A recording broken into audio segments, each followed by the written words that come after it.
Hello दोस्तों, आप सभी का वाईटी टीचर्स अकेडमी में स्वागत करते हैं। तो जैसा कि दोस्तों आप सभी को पता है कि बिहार स्पेशल की आज हमारी ये तीसरी वीडियो है जो TRE 3 और TRE 4 सभी के लिए अप्लीकेबल है। TRE 3 और TRE 4 दोनों को देखकर, लेकिन TRE 3 मेन फोकस है।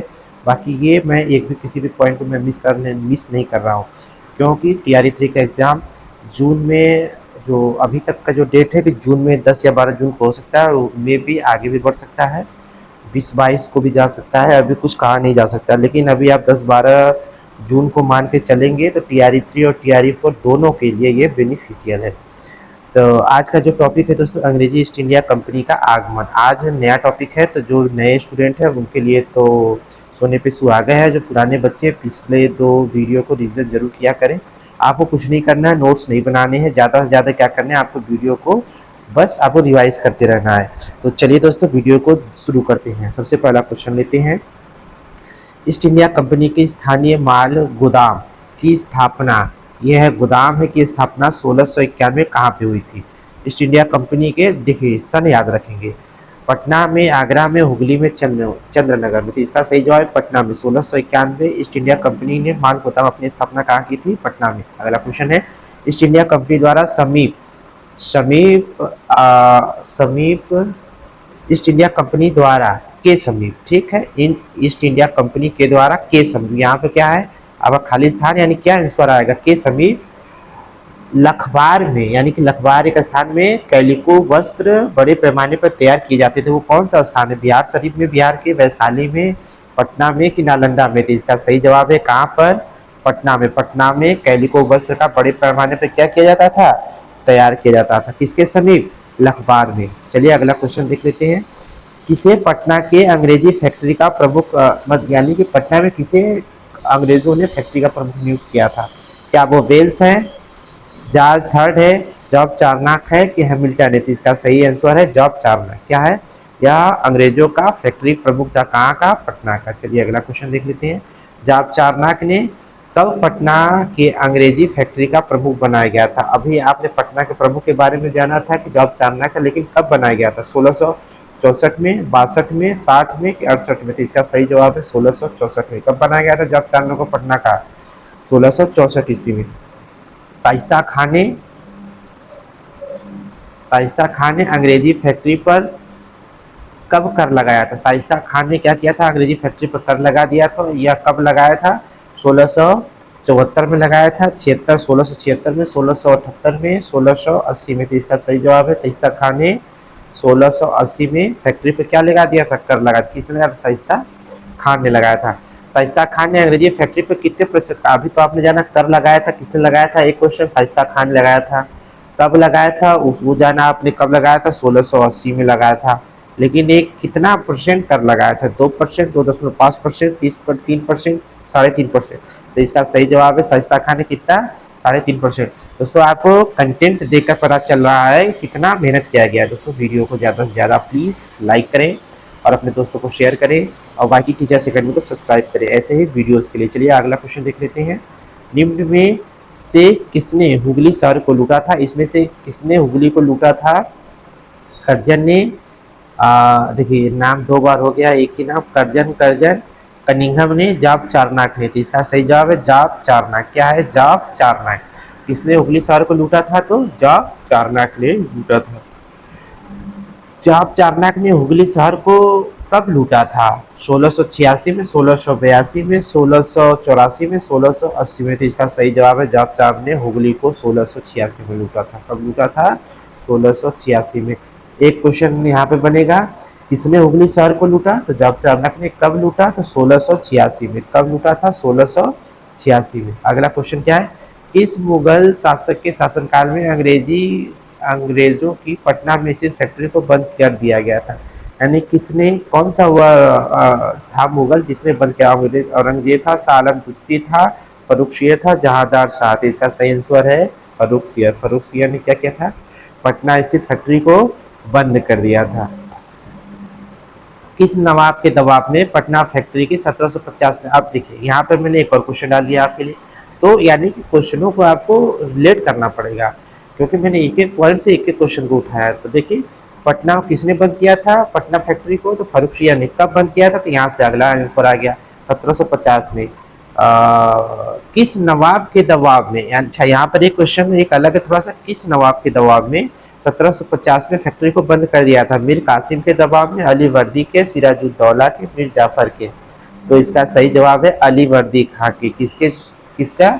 अली वर्दी खां के दबाव में पटना में फैक्ट्री को बंद किया गया। किसके प्रयास से पुनः 1755 में पटना की फैक्ट्री को शुरू कर दिया था? जब चारनाक, हालवेल, मार्क रीडिंग या केविन डोम? तो यह हालवेल के दबाव में पटना की फैक्ट्री को पुनः ओपन किया गया था। इलाहाबाद की संधि बहुत ही वीवीआईपी है ये क्वेश्चन कि इलाहाबाद की संधि कब हुई थी? 1761 में, 1765 में, 63 में, 67 में? इसका सही जवाब है 1765 ईस्वी में इलाहाबाद की संधि हुई थी।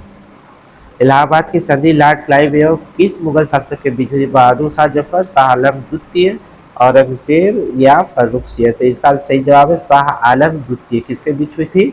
लॉर्ड क्लाइव और शाह आलम द्वितीय मुगल के बीच में क्या हुई थी? इलाहाबाद की संधि कब हुई थी? इसका सही जवाब 1765 ईस्वी में। कब हुई थी? 1765 ईस्वी में। चलिए तो एक नया टॉपिक लेके चलते। इससे इतने ही प्रश्न आपके लिए इंपॉर्टेंट थे जो एग्जाम में सीधे आपको एज इट इज देखने को मिलेंगे। आप भरोसा रखें दोस्तों, आपको मैं ज़्यादा समय नहीं, केवल आपका मैं कीमती 15 मिनट मांगता हूँ डेली। अब उतना तो आप दे ही सकते हैं अगर आपको नौकरी लेनी है। तो चलिए अगला एक नया टॉपिक आज ले रहे हैं क्योंकि छोटे छोटे पॉइंट हैं। इसके बाद फिर जो आंदोलन से रिलेटेड जो होते हैं उसमें थोड़ा सा बड़ा टॉपिक है, उस पर 2 दिन लगे। कल अभी 2 दिन ये पूरा टॉपिक खत्म करके आपको 1757 की क्रांति से और बिहार से रिलेटेड जितने भी फैक्ट हैं उनको देखेंगे। चलिए अंग्रेजी शासन की स्थापना से रिलेटेड कुछ क्वेश्चन को देख लेते हैं कि निम्न में से किसने बिहार का दौरा कर व्यापारिक गतिविधियों का विस्तृत वर्णन किया था? यानी बिहार का दौरा किया और वहाँ की व्यापारिक गतिविधियों का वर्णन किया था। किसने? एडवर्ड टेरी ने, पीटर मुंडी, ट्रेवर या एबीसी तीनों ने? तो इसका सही जवाब है, आप समझ सकते हैं जब ज़्यादा नाम आए तो वहाँ पे मोस्टली तीनों ऑप्शन मतलब सभी होते हैं। तो इसका भी सही जवाब है एडवर्ड टेरी भी गया था, पीटर मुंडी और ट्रेवर में तीनों ने क्या किया था? वहाँ की यात्रा की थी। मनिहारी का युद्ध वीवीआईपी है और यह फेमस है। मनिहारी का युद्ध कब हुआ था? 1754 में, 1755 में, 1756 में, 1757 में? 1756 में मनिहारी का युद्ध हुआ था। कब हुआ था मनिहारी का युद्ध? 1756 में। मनिहारी के युद्ध में सिराजुद्दौला ने किसे पराजित किया था? कासिम को, जाफर को, शुजाउद्दौला को, शौकत जंग को? तो इसका सही जवाब है शौकत जंग को। मनिहारी का युद्ध एक क्वेश्चन यहाँ से बना है, कब हुआ था? तो 1756 में। किसके बीच हुआ था? सिराजुद्दौला के बीच हुआ था। किसके बीच में? सिराजुद्दौला और शौकत जंग के बीच में। किसके? शौकत जंग के बीच में। और कौन हारा था? शौकत जंग हारा था। जीता कौन था? सिराजुद्दौला जीता था। चलिए अगला क्वेश्चन देख लीजिए। अंग्रेजी ईस्ट इंडिया कंपनी के अधिकारियों ने किस किले की किलेबंदी प्रारंभ की थी? यानी कि अंग्रेजी east India company fort William की, रोहतासगढ़ की, फोर्ट सेंट जॉर्ज की, फोर्ट डगलस की? तो इसका सही जवाब है फोर्ट विलियम की। किसका? फोर्ट विलियम की। उन्होंने क्या किया था? इसी किलेबंदी प्रारंभ कर दी थी। चलिए अगला क्वेश्चन। प्लासी के युद्ध के बाद अंग्रेजों ने किसे बंगाल का नवाब बनाया था? मीर कासिम को, मीर जाफर को, मीर साहिद को, मुर्शिद कुली खां को? तो इसका सही जवाब है मीर जाफर को। प्लासी के युद्ध के बाद मीर जाफर को बंगाल का नवाब बनाया गया था। प्लासी के युद्ध के बाद किसे बंगाल का उप नवाब बनाया गया था? तो मीरन को बनाया गया था, शहबाज खान को, हैबत जंग को, शौकत जंग को? क्योंकि मैंने ऐसे क्वेश्चन को उठाया जो आपको कहीं भी पूरे यूट्यूब में देखने को नहीं मिले। ये क्वेश्चन अगर आपको कहीं भी यूट्यूब पर देखने को मिलते हैं तो जरूर आप स्क्रीनशॉट दीजिए। आप हमारे बाकी टीचर्स अकेडमी के फेसबुक पेज पे भी जाकर हमें फॉलो कर सकते हैं। चलिए इसका सही जवाब मीरन। किसको बंगाल का उपनवाब बनाया गया था? तो मीरन को बनाया गया था। अगला क्वेश्चन देख लीजिए। प्लासी युद्ध के बाद कौन बिहार का वास्तविक राजा बना था? प्लासी के युद्ध के बाद महेश ठाकुर, जयचंद, रामनारायण, देवपाल? तो यहाँ पर बिहार का वास्तविक राजा यानी कि जो प्लासी का युद्ध हुआ था वास्तविक राजा किसे बनाया गया था? तो रामनारायण। किसे बनाया गया था? रामनारायण को बनाया गया था। याद रखेंगे मोस्ट वीवीआईपी इसको लिख लीजिए। यहाँ पे इसको मैं वीवीआईपी कर रहा हूँ, वीवीआई कर रहा हूँ। वेरी वेरी इंपॉर्टेंट है आपके लिए, खासकर टीचिंग एग्जाम के लिए। मीर कासिम कब बंगाल का नवाब बना था? 1700। ये तो लगभग सभी लोग इसका जवाब आपको कमेंट बॉक्स में देने हैं क्योंकि ये इजी सवाल है। ऐसे इजी सवाल आपके गलत नहीं होने चाहिए। इसका जवाब आपको क्या करना है दोस्तों? कमेंट बॉक्स में इसका जवाब देना है, ठीक है। मीर कासिम बंगाल का नवाब कब बना था? 1760 में, 1762 में, 1764 में, 1766 में? चलिए अगला क्वेश्चन देख लेते हैं, बस 2-3 और क्वेश्चन है। किसकी सहायता से मीर कासिम 1760 में बंगाल का नवाब बना था? राम नारायण के, महेश ठाकुर के, अली वर्दी के, कि अंग्रेजों के? तो किसके सहायता से 1760 में बना था? अंग्रेजों की सहायता से। बंगाल का नवाब कौन बन गया था? मीर कासिम बन गया था। मीर कासिम राजा बनने के बाद राजधानी को मुर्शिदाबाद से कहाँ ले गया था? भागलपुर, बिहार शरीफ, मुंगेर की मिदनापुर?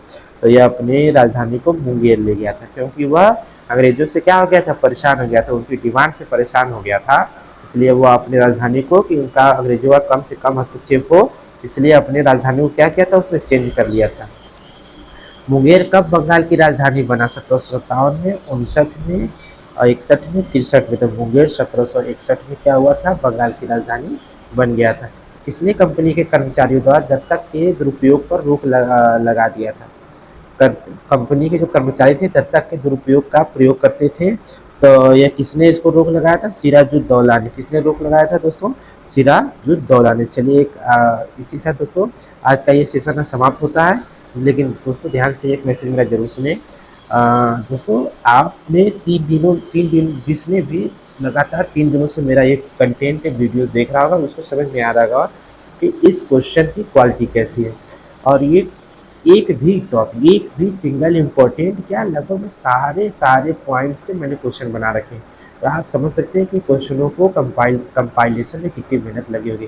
थोड़ा बहुत मिस्टेक्स लिखने में गड़बड़ी हो जा रही है, तो उसके लिए मैं क्षमा प्रार्थी हूँ दोस्तों। थोड़ा इतना तो सहयोग कर सकते हैं, क्योंकि मुझे अकेले कंटेंट तैयार करना पड़ता है। तो दोस्तों जैसा भी अपना सपोर्ट बनाए रखें, ज़्यादा से ज़्यादा चैनल को लोगों को शेयर करें, सब्सक्राइब करें, ज़्यादा से ज़्यादा फेसबुक व्हाट्सएप ग्रुप में शेयर करें। चलिए दोस्तों फिर मिलते हैं नेक्स्ट वीडियो में, तब तक के लिए जय हिंद, जय भारत।